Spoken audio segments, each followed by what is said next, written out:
Les saluda Marion Reimers con muchísimo gusto nuevamente en este espacio a través de Fox Sports para hablar de temas muy interesantes y temas que también tienen que ver con deporte femenil y con fútbol europeo. ¿Por qué? Porque la gran pregunta es, ¿qué pasó en España? ¿Por qué se reanuda la Liga y no la Primera Iberdrola? ¿Qué sucedió para que al Barcelona, con la mexicana Pamela Tajonar, se le declarara equipo campeón, dejando así a la orilla a Charlín Corral y a Kenty Robles, aunque parecía difícil que las colchoneras las alcanzaran? Esto sucede porque la Liga tiene una entidad independiente y la Primera Iberdrola depende de la Federación Española de Fútbol, en donde sabíamos hubo enfrentamientos importantes entre Tebas y Rubiales, entre digamos, la Liga y la Federación respectivamente, en cuanto a la reanudación del fútbol en el país ibérico. Esto tiene que ver con eso por un lado. Por el segundo,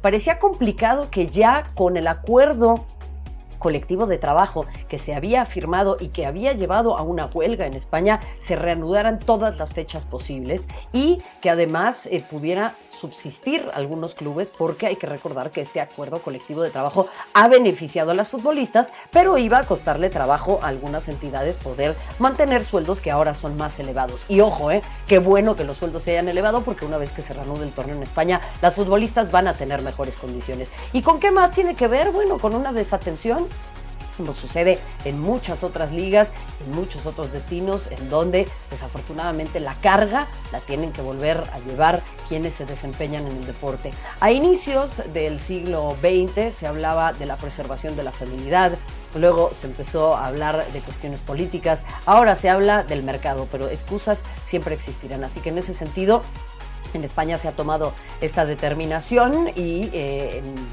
cómo se ha dado la coyuntura y cómo se venía manejando este torneo, no es algo que yo necesariamente vea como algo malo.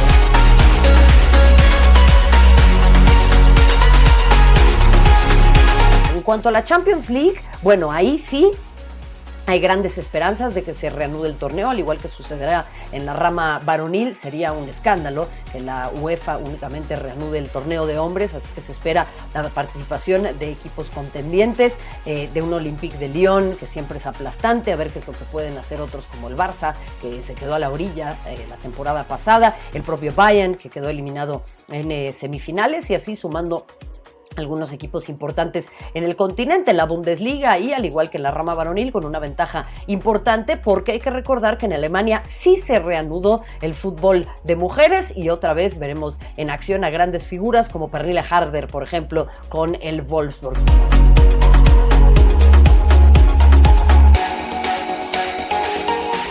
Y bueno, ¿cómo va a afectar esto a los fichajes? Este es un tema muy interesante, porque habíamos visto el fichaje bomba de Samantha Kerr, que pasó de jugar en los Estados Unidos a jugar en el Chelsea. Y para muchos eso significó que ya la balanza se estaba decantando por Europa en cuanto a poderío y posicionamiento en el fútbol femenil. Estoy segura que seguiremos viendo inversión, pero al igual que en el fútbol de hombres, no veremos fichajes bomba, o en una de esas hay quienes se dan cuenta que pueden posicionarse en el mapa a través de fichajes que nada tienen que ver económicamente con los de los hombres, pero que les dan un posicionamiento, voy a decir, geopolítico muy importante dentro del mapa del fútbol. Así que ¿por qué no invertir en algo que económicamente sale más barato, que apoya al fútbol de mujeres y que de igual manera va a poner a la marca o al grupo o al equipo en el mapa? Digo, ahí se las dejo votando a quienes tengan algunos centavitos extra y quieran invertir en lo que para muchos de nosotros sigue siendo una industria en desarrollo y sobre todo el futuro del deporte espectáculo, compartido por supuesto con el deporte de hombres, pero dándole un lugar importante a lo que sucede con las mujeres en el deporte. De esta manera, bueno, nosotros tenemos que despedirnos. El fútbol femenil en México también se reanudará sin duda con el fútbol varonil, de momento puesto en pausa.